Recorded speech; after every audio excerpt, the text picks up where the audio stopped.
myself first. My name is Marlon Flores. Kayo guys, let's introduce ourselves. Okay lang? Go! Oh. Muna, oh.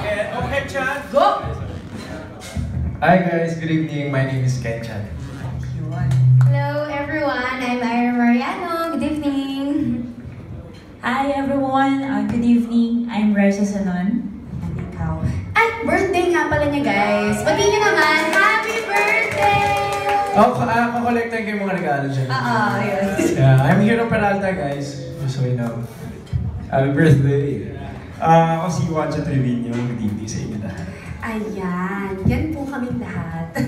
Thank you po everyone who's watching on Facebook Live. At syempre, yung mga nakikit-Twitter party sa atin. Ang hashtag for tonight, mag-tweet kayo guys. Ang hashtag natin for tonight is #magic ng Pasko.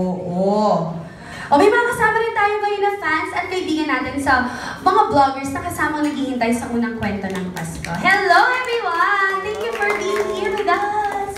Masarap ba ang foods? Ayun. Parang hindi masyado. Parang hina naman. Guys, inom tayong tubig. Dehydration baka gano'n. Diba? Pero ano ba ang kwento ng magic? Kayo guys.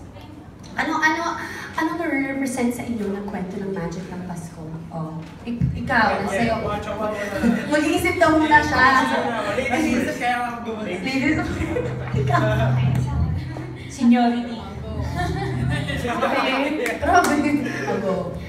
Kwento ng magic ng Pasko. Sa akin kasi wala akong masyadong experience sa Christmas kasi nga konti lang yung ninong at ninang ko. Isa lang talaga yung ninang nang tatawag ko. So, konti lang din yung napapamaskuhan ko. Pero, siguro, what is magical para sa akin, yung mga unexpected blessings na natatanggap ko. Kasi, syempre, diba, pag magic, may isip mo, may surprise yan palagi. Kasi hindi mo, ma-realize mo na lang na andyan na pala siya kapag feeling mo na nandyan na siya, tapos masaya ka na. So sa akin, yung mga blessings talaga, yun yung magic ng Pasko. Ang sweet. Ikaw na, Ken. Ako din, wala akong ninong-ninang, konti lang yung ano. Hindi, sa akin ang magic ng Pasko, kasi ako mahilig ako sa bata. So, every time na dumarating na yung Burr month, especially yung Disyembre, nilulook forward ko na maka-bonding yung mga bata, lalo na yung mga street children, and yung may mga sakit. And for me, every time na nakikita ko sila, may magic bawat isa sa mga bata na yun. Yung smile nila. Para silang mga angels. And iba yung feeling na makahalubilo sila. And syempre, yung isa rin sa magic ng Pasko, yung family ko. Yung my family. And kasi dahil sa busy sa trabaho, so hindi lagi araw-araw kompleto. Pero every time na dumarating yung December, lagi kaming kompleto. And for me, that's magical. My family is magical. And that's very well said. Yun na ang corona. Kaya ako naniniwala sa magic ng Pasko. Hashtag. Guys, hashtag magic ng Pasko. Yes, ikaw na, Mr. Raisa. Ayun. Last daw siya. Huwag nang Okay, ikaw na. Naisip ka naman. Meron ako naisip.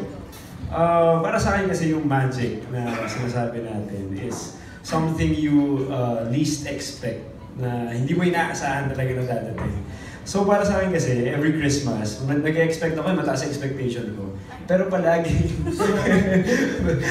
may dumadating na hindi ko ina-expect talaga. Kunyari, may umuwing family member from abroad, or I get a gift na I didn't expect na it would make my life really special.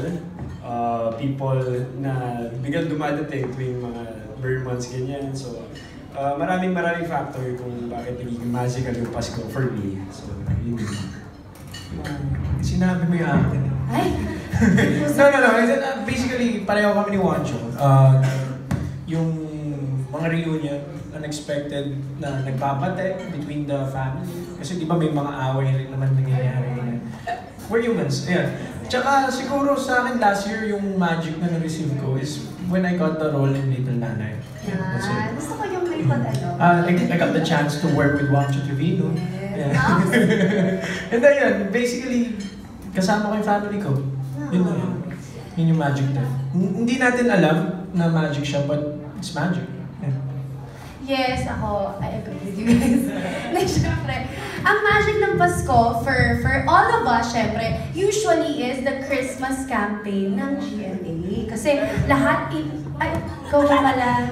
Hindi, wait lang, oo. Kasi nakalimutan ko siya. Oh, ikaw pala, Miss Raisa, syempre, tignan mo yung campaign mo. And then for me, magic kasi, every Christmas kasi, ako nag-iisa lang ako sa bahay. So, hindi ako talaga nagsa-celebrate ng Christmas. Samahan ka namin, tara! Pero, imbis na nagluluto ako for myself, nagluluto ako sa mga tao na sa streets. So, may nigay ako ng food sa mga pamilyang natutulog sa streets. Yan, yung mga yan. So, for me, that's magical. For them, not for myself. For them. Magical para sa kanila yon na kahit paano, kahit napakasimpleng bagay, naalala mo sila, na-feel nila na nagsa-celebrate din sila ng Noche Buena, na may nakakain sila. So, yun for me is magical. Grabe. Palakpak naman tayo guys sa puso